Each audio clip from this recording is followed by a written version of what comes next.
तो स्वागत है आपका फिर से एक नई वीडियो में। और इस वीडियो के ज़रिए मैं आपको केदारनाथ ट्रैवल से रिलेटेड या केदारनाथ यात्रा से संबंधित सारी जानकारी देने वाला हूं। अभी मैं केदारनाथ ट्रैवल करके आ रहा हूं। जिस दिन कपाट ओपन हुए थे 25 अप्रैल को ही मैं गया था और प्रथम दर्शन किए मैंने। कितनी भीड़ थी, कहाँ पे क्या फैसिलिटीज़ अवेलेबल हैं, किन चीज़ों की चेकिंग हो रही है, गौरीकुंड में कहाँ रुकेंगे, सोनप्रयाग में कहाँ रुकेंगे, हरिद्वार से बसेज मिल रही हैं नहीं मिल रही हैं, क्या चार्जेस हैं उनके, कितने दिन लगेंगे यात्रा में और कितना खर्चा होगा, और लास्ट में सबसे कम खर्चे में आप कैसे कर सकते हैं और मैंने कितना खर्चा किया। तो इस वीडियो के जरिए आपको A to Z complete information मिलेगी। तो केदारनाथ की जो यात्रा है वो अभी 25 अप्रैल से ही शुरू हुई थी और मैं उससे 2 दिन पहले ही गया था। तो मैंने जो ट्रैवल किया था वो 22 अप्रैल को ही निकल गया था और 23 अप्रैल को सुबह हरिद्वार पहुंच गया था।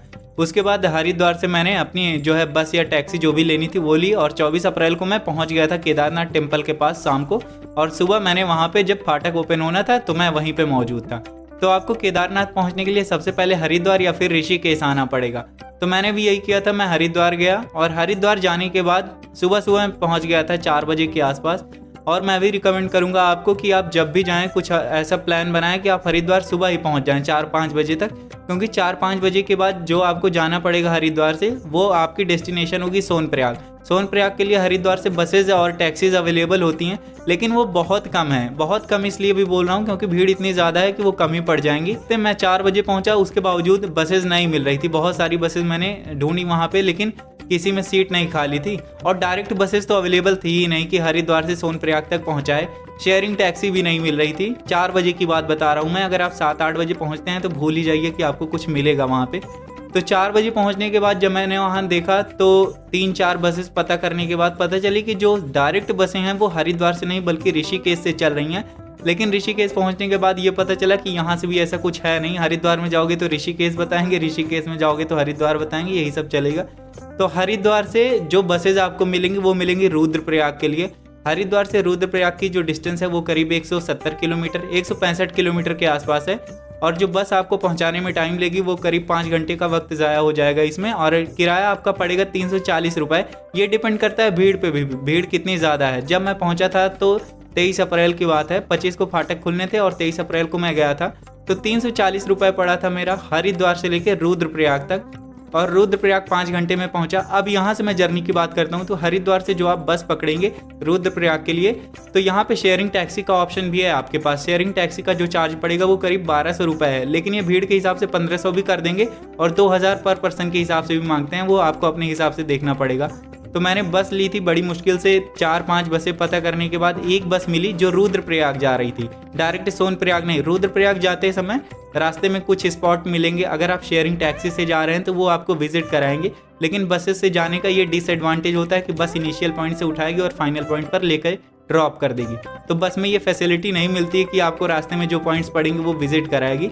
लेकिन मैंने बस वाले से रिक्वेस्ट की थी तो उसने देवप्रयाग में रोक दिया था 2 मिनट के लिए मात्र, बड़ी रिक्वेस्ट करने के बाद। तो देवप्रयाग में जो अलकनंदा और भागीरथी का संगम है वो बड़ा ही खूबसूरत है। वहाँ पे 2 मिनट का ब्रेक मिलेगा तो उसको आप आराम से देख सकते हैं, फोटो वोटो खिंचा सकते हैं। या अगर आप टैक्सी से जाते हैं तो टैक्सी वाला तो आपके लिए रोकेगा ही, लेकिन अगर आप बस से जाते हैं तो वो फैसिलिटी नहीं मिलेगी। और एक चीज़ और, जब आप हरिद्वार से रुद्रप्रयाग के लिए निकलेंगे तो आप कोशिश करें कि आप राइट साइड वाली सीट लें। अगर आप दाहिने तरफ या राइट साइड वाली सीट लेते हैं तो उधर पूरी वैली देखने को मिलेगी, लेकिन जब आप लेफ्ट साइड में बैठेंगे तो पूरा माउंटेन व्यूज़ को ब्लॉक करके रखेगा, उधर से कुछ दिखाई नहीं पड़ेगा। देवप्रयाग से थोड़ा पहले जो है बस एक ब्रेक भी लेती है जहाँ पे आप अपना ब्रेकफास्ट कर सकते हैं और 5 घंटे में रुद्रप्रयाग पहुंचा देगी। रुद्रप्रयाग में पहुंच गया था। उसके बाद रुद्रप्रयाग में कोई बसेस अवेलेबल नहीं है सोनप्रयाग के लिए। रुद्रप्रयाग से फिर हम कई लोग थे आपस में, कुछ लोग हरियाणा के थे, कुछ MP के थे। तो वहाँ पे सब लोग आपस में ऐसे ही ढूंढ रहे थे। तो 10 लोगों का ग्रुप बना, तब एक शेयरिंग टैक्सी कर ली थी हम लोगों ने और उसने जो है 3500 रुपये चार्ज किए थे। तो पर पर्सन करीब 350 रुपये का खर्चा आ गया था और वो शेयरिंग टैक्सी जो है 350 रुपये में उठा के रुद्रप्रयाग से सोनप्रयाग तक ड्रॉप कर गई थी। सोनप्रयाग का मतलब समझ रहे हैं, सीतापुर। सोनप्रयाग में भीड़ इस समय बहुत ज़्यादा है तो जो टैक्सीज हैं वो सोनप्रयाग तक अलाउड नहीं है। सोनप्रयाग से 1 किलोमीटर पहले पड़ेगा सीतापुर, वहाँ तक ड्रॉप करेगी। 3 घंटे का समय करीब लग जाएगा इसमें। तो हम लोग पहुँच गए थे हरिद्वार से सोनप्रयाग मात्र 690 रुपये में। 340 रुपये पड़ा हरिद्वार से रुद्रप्रयाग का बस का, और उसके बाद रुद्रप्रयाग से सोनप्रयाग या सीतापुर का पड़ा था 350 रुपये। तो इस तरह से 340 प्लस 350 करेंगे 690 रुपये में सोनप्रयाग पहुंच गए। अब सोनप्रयाग पहुंचने के बाद अगली चीज़ आपको देखनी है स्टे का, कि आप रुकेंगे कहाँ पे। आप चाहें तो इसी दिन यानी जिस दिन आप पहुंचे हैं सेम डे आप चाहें तो यहाँ से टैक्सी ले सकते हैं सोनप्रयाग से और निकल जाए गौरीकुंड। गौरीकुंड सोनप्रयाग से 5 किलोमीटर पड़ता है और इस साल जो है शटल सेवा चल रही है। शटल मतलब जो है टैक्सीज लगी हैं सरकार की तरफ से और वो 50 रुपये में सोनप्रयाग से गौरीकुंड ड्रॉप कर देती हैं। 5 किलोमीटर की दूरी है, करीब 10 से 15 मिनट में ड्रॉप हो जाएगा। लेकिन यहाँ सबसे बड़ी दिक्कत ये है कि सोनप्रयाग से गौरीकुंड जो टैक्सी जाती हैं उनके लिए लाइन लगी होती है और 5 किलोमीटर की दूरी तय करने के लिए 3 किलोमीटर लंबी लाइन लगी थी। तो इससे बढ़िया आप पैदल ही निकल जाएं, टैक्सी से आगे आप खुद ही पहुंच जाएंगे। तो हम लोग जो है निकल गए थे गौरीकुंड। मैं तो निकल गया था गौरीकुंड, लेकिन मैं आपको रिकमेंड बिल्कुल नहीं करूंगा कि आप गौरीकुंड जाएं। जिस दिन आप जाएंगे उस दिन आप सोनप्रयाग में स्टे करें, क्योंकि मैं तो टेंट लेके गया था तो गौरीकुंड में मैंने अपना टेंट गाड़ दिया था। लेकिन गौरीकुंड में उस समय क्या था कि वो 23 तारीख की बात है, 23 तारीख को इतनी भीड़ नहीं थी, कपाट ओपन नहीं हुए थे। लेकिन जब मैं लौट रहा था तो उस समय इतनी ज़्यादा भीड़ थी। गौरीकुंड में जो स्टे का खर्चा था वो पर पर्सन जो है 2000 रुपये था। एक ही कमरे में 4 लोग अगर लिटा रहे हैं तो उसका 8000 रुपये ले रहे थे। डबल बेड पे ही 4 लोग लेट रहे हैं, उसका 8000 पड़ रहा है। पर पर्सन के हिसाब से 2000 या 1500 रुपये मिनिमम जो है चार्ज कर रहे हैं। तो अगर आप सोनप्रयाग में रुकेंगे तो सोनप्रयाग में क्या है, बड़े बड़े हॉल बने हैं, वहाँ पे आपको एक गद्दा देंगे और एक स्लीपिंग बैग भी दे देते हैं और रजाई भी दे देते हैं। तो वहाँ पे आप स्टे कर सकते हैं और एक बड़े से हॉल में मात्र 400 रुपये में आप स्टे कर लेंगे।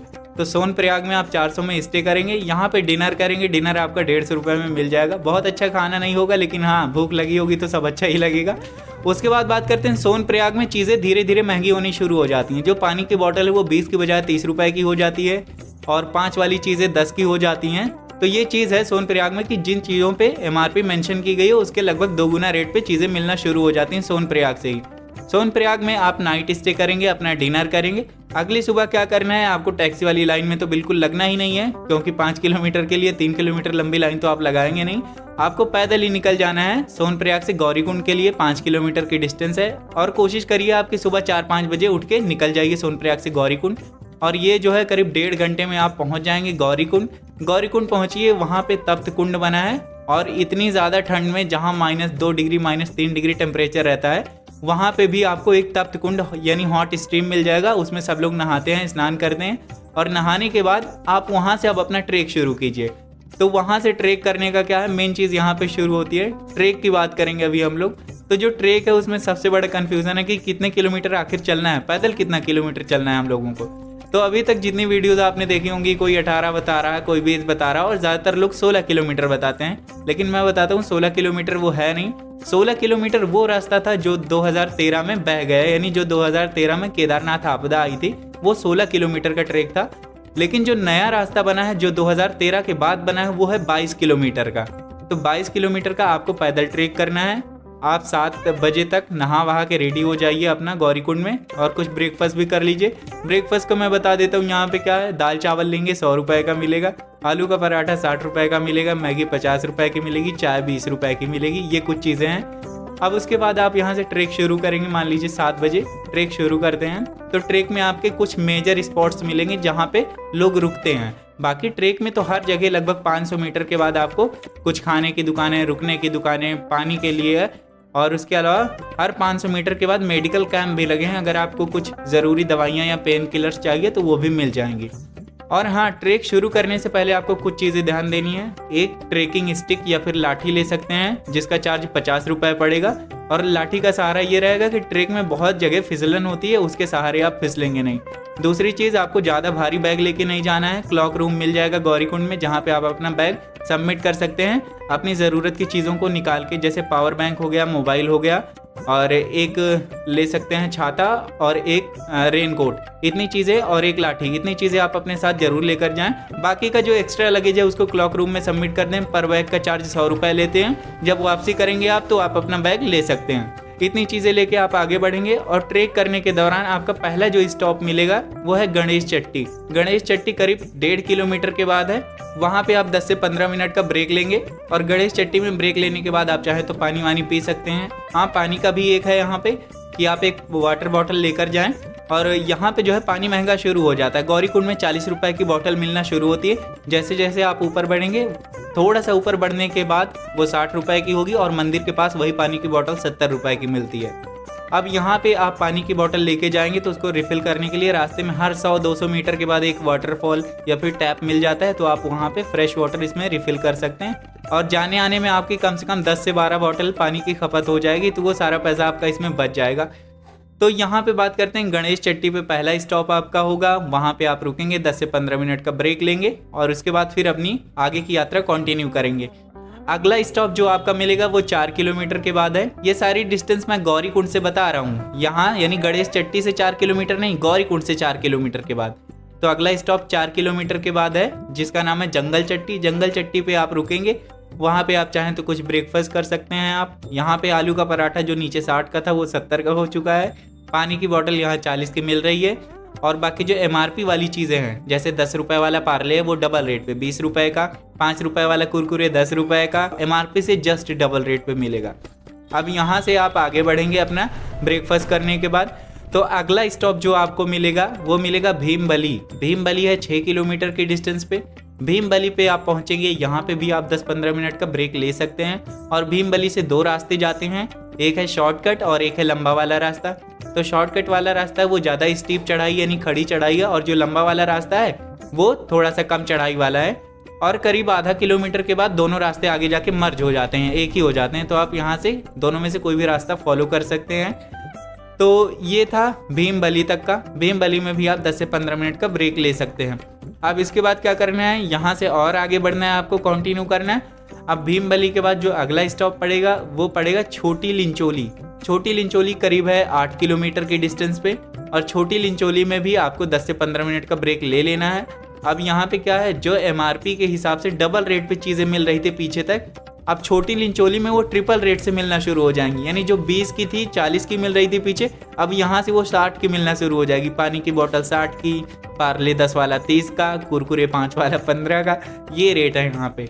तो छोटी लिंचोली में भी आपको अगर कुछ खाना पीना है तो खा पी सकते हैं, और इसके बाद फिर से आगे की यात्रा अपनी कंटिन्यू करेंगे। इसके बाद फिर अगला स्टॉप आपका मिलेगा बड़ी लिंचोली।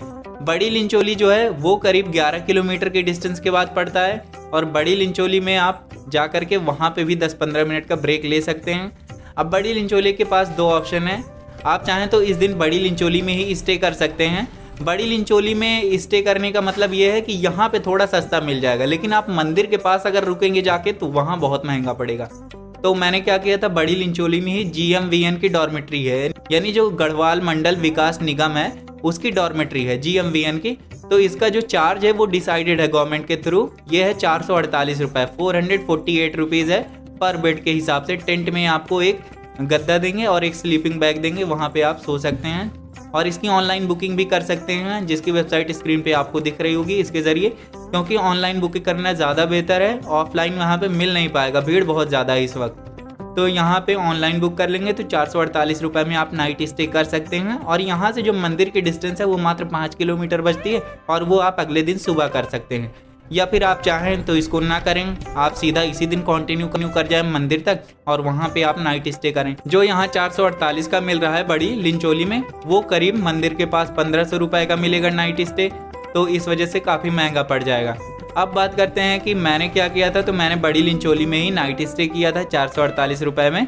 और उसके बाद यहाँ पे डिनर भी मिल जाएगा आपको, डिनर की फैसिलिटी होती है। यहाँ पे 200 रुपये का डिनर मिलता है, जिसमें पूड़ी सब्जी, दाल चावल, खीर और एक जलेबी भी देते हैं। तो इतनी चीज़ें देते हैं। और डिनर की टाइमिंग भी यहाँ फिक्स है, रात में 8 बजे से रात में 11 बजे तक। अगर 11 बजे के बाद आप डिनर सोचते हैं तो नहीं मिल पाएगा और भूखे पेट सोना पड़ेगा। तो आप 11 बजे से पहले यहाँ पे डिनर कर लें।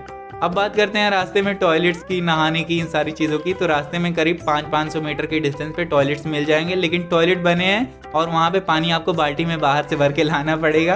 पानी की वहाँ पे सुविधा नहीं है। और दूसरी चीज़ भाई, यहाँ टॉयलेट में लाइन लगाना पड़ेगा, आधे से 1 घंटे तक लाइन लगानी पड़ सकती है। जब मैं गया था तो 1 घंटे तक लाइन लगा के वहाँ पे खड़ा था बाल्टी में पानी भर के, तब मेरा नंबर आया था। तो भीड़ बहुत ज़्यादा है, इसलिए अभी परेशानी बहुत ज़्यादा होगी। तो यहाँ पे क्या करेंगे, आप बड़ी लिंचोली में नाइट स्टे करेंगे, डिनर करेंगे और उसके बाद नेक्स्ट मॉर्निंग अगली सुबह आप 4-5 बजे जितनी जल्दी कोशिश करें उठ जाएं और यहाँ से आप अपनी आगे की यात्रा कंटिन्यू करेंगे। 5 किलोमीटर बचा है, अब यहाँ से आप मंदिर तक जाएंगे। अब चलिए डिस्टेंस के बारे में थोड़ी सी बात करते हैं। जो बोर्ड पर लिखा होता है ना 5 किलोमीटर मंदिर या 6 किलोमीटर मंदिर, ये एक्चुअल में इतना है नहीं। मैं बताता हूँ आपको, जो केदारनाथ आपदा आई थी 2013 से पहले, वो पुराने रूट का था 16 किलोमीटर, लेकिन जो नया रूट बना है वो है 22 किलोमीटर। और जो माइलस्टोन और बोर्ड लगे हैं ना डिस्टेंस मेजर करने वाले, वो सारे पुराने ही लगा दिए गए हैं। तो मैं बताता हूँ अपना एक्सपीरियंस। पहले मैं चला, एक पॉइंट ऐसा मिला जहाँ से मंदिर दिखा रहा था 6 किलोमीटर, वहाँ से मैंने 1.5 किलोमीटर का ट्रेक किया, उसके बाद फिर से मंदिर 6 किलोमीटर, और वहाँ से मैंने 1 घंटे का ट्रेक और किया और फिर से मंदिर 6 किलोमीटर, और आधे घंटे का ट्रेक और किया, तब जाके मंदिर 5 किलोमीटर बचा।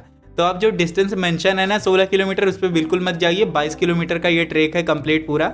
तो ये है यहाँ पे जो डिस्टेंस मेजर है, उसको आप देखेंगे तो डिमोटिवेट होंगे कि 6 किलोमीटर था, 3 घंटे बाद भी 6 किलोमीटर ही दिखा रहा है, तो उस पर बिल्कुल मत जाइएगा। 22 किलोमीटर का ये ट्रेक है। अब बड़ी लिंचोली से आप अगर 4 बजे निकल देते हैं तो करीब 6 बजे सुबह तक आप पहुँच जाएंगे मुख्य मंदिर। और मुख्य मंदिर के रास्ते में बहुत सारे ग्लेशियर मिलेंगे, जहाँ से बीच से रास्ता कटा हुआ है। इधर भी बर्फ़ पड़ी, इधर भी बर्फ़ पड़ी है, एकदम फुल मज़ा आएगा इसमें। और भीड़ अभी ज़्यादा है, और रास्ते में घोड़े खच्चर भी बहुत ज़्यादा हैं। अगर आप सुबह निकल देते हैं तो आपको भीड़ में कम फंसना पड़ेगा, नहीं जैसे जैसे आप लेट करेंगे ना, घोड़े खच्चर मिलते जाएंगे, उसी में ट्रैफिक जाम भी हो जाता है। 4-4 घोड़े एक लाइन से आ रहे हैं, उसी बीच में फंसे हो, इधर से 1-2 तो लात भी मारते हैं पीछे, उनसे भी बचना होता है, पूंछ भी मार रहे हैं। तो इन सारी चीज़ों का थोड़ा सा बचाव करके निकलना पड़ता है। और अब आप मंदिर पे पहुंचेंगे। अब बात करते हैं दर्शन की। तो दर्शन करने में बहुत लंबी लंबी लाइनें लग रही हैं, 2-2 किलोमीटर तक लाइनें लंबी लंबी लग रही हैं। और सबसे बड़ी दिक्कत इसमें ये हो रही है कि जो लाइन में लगा है उसका नंबर ही नहीं आ रहा है दर्शन करने का। एक तो VIP दर्शन की वहाँ पे फैसिलिटी है, तो जो नॉर्मल लोग, हम जैसे लोग हैं, वो लाइन में खड़े ही रहे। मैं बता रहा हूँ अपना एक्सपीरियंस। 7:30 बजे मैं लाइन में लगा था, मुझे दर्शन मिला था करीब दोपहर के 1:30 बजे। 7-8 घंटे लाइन में लगने के बाद। और VIP दर्शन वाला क्या था, VIP दर्शन का देखो जो चार्जेस पता है मुझे, वो कोई बता रहा था 300 रुपये ले रहे हैं, कोई बता रहा था 500 रुपये ले रहे हैं। मुझे उतना कंफर्म नहीं है, 300 या 500 कोई एक होगा। VIP दर्शन में क्या था कि वो आधे घंटे के अंदर आपको दर्शन करा देते थे दूसरे वाले गेट से, यानी पीछे वाले गेट से।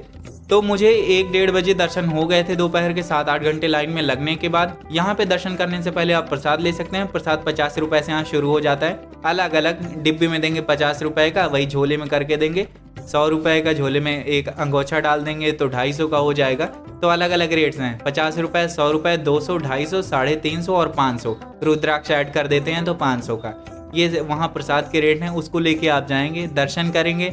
मंदिर थोड़ा पीछे जाएंगे आप, जो भीमशिला है वो भी देख लेंगे, जिसकी वजह से केदारनाथ मंदिर बचा था, वो बाढ़ आई थी तो भीमशिला से ही पानी की धारा, यानी जो जल की धारा थी, वो टकरा के दिशा बदल गई थी, तो नदी दूसरी तरफ चली गई थी, तो मंदिर बचा था। वो भीमशिला भी आप देख सकते हैं। अब बात करते हैं दर्शन के बाद क्या करेंगे आप। दर्शन के बाद जो है मंदिर के इर्द गिर्द बहुत सारे भंडारे चलते हैं, जिनमें से 3-4 भंडारे तो ITBP के सोल्जर्स के थ्रू चलाए जाते हैं। तो वहाँ पे जाके आप प्रसाद ले सकते हैं। और 2-3 भंडारे NGO, अलग अलग NGO हैं, उनकी तरफ से चलाए जाते हैं, तो यहाँ पे आप भंडारा ले सकते हैं।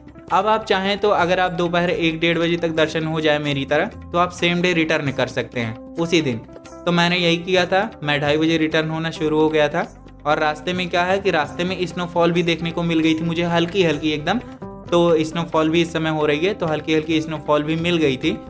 और मैं 2:30 बजे चला था और करीब 4 से 4.5 घंटे में नीचे उतरा। चढ़ने में मुझे करीब 8 घंटे लगे थे और उतरने में करीब 4 से 4.5 घंटे लगे थे।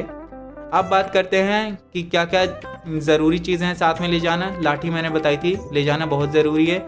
रेन कोट भी ले जाना बहुत ज़रूरी। बारिश यहाँ पे पूरे रास्ते में समझ लो कि 99% प्रोबेबिलिटी रहती है कि बारिश होएगी ही, चाहे कम हो या ज़्यादा हो।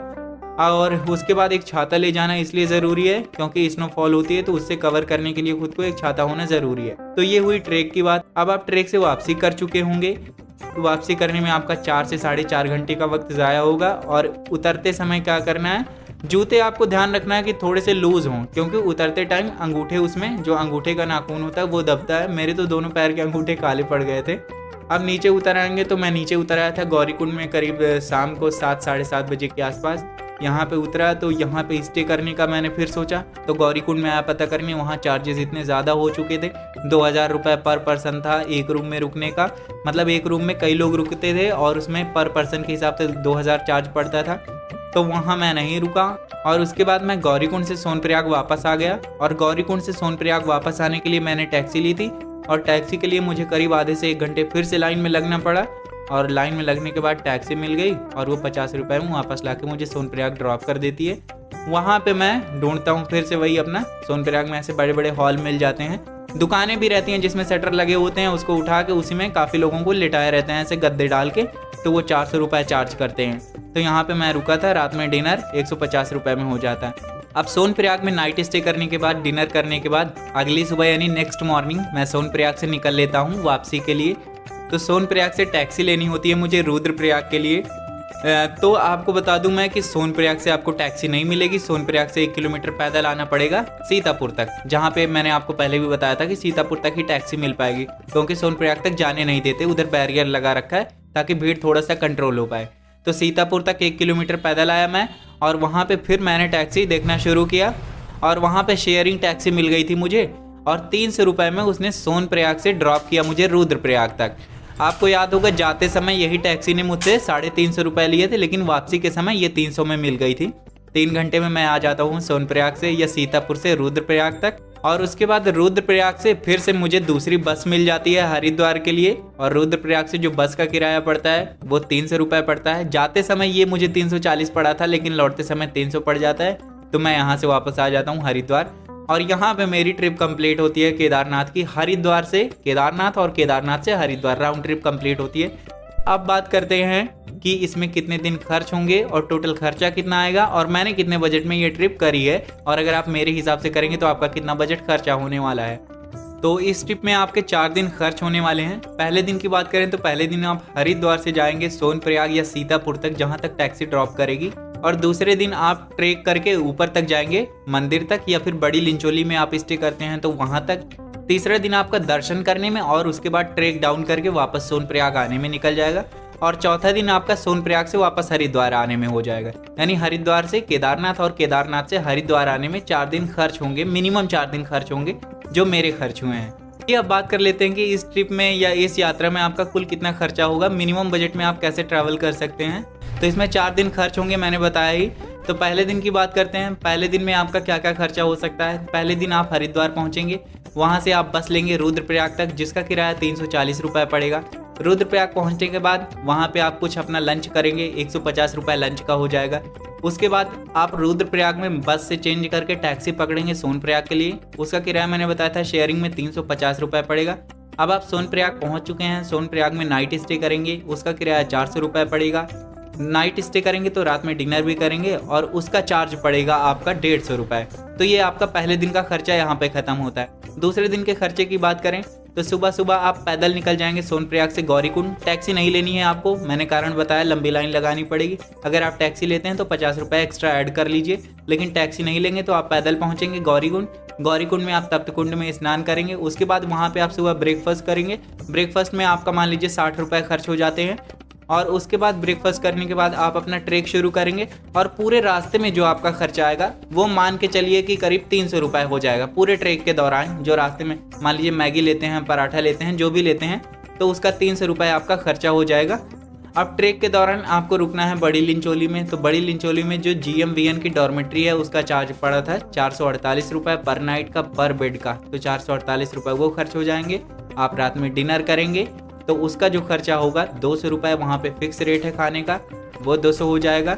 उसके बाद आपको क्या करना है कि अगली सुबह, यानी ये दूसरे दिन का खर्चा यहाँ पे ख़त्म हुआ। अगली सुबह क्या करना है आपको, अगली सुबह आप निकलेंगे बड़ी लिंचोली से मुख्य मंदिर तक, और मुख्य मंदिर पहुँचेंगे। वहाँ पे जो आपका पहला खर्चा होगा वो होगा प्रसाद का। प्रसाद 50 रुपये में मिल जाएगा, सबसे सस्ता वाला।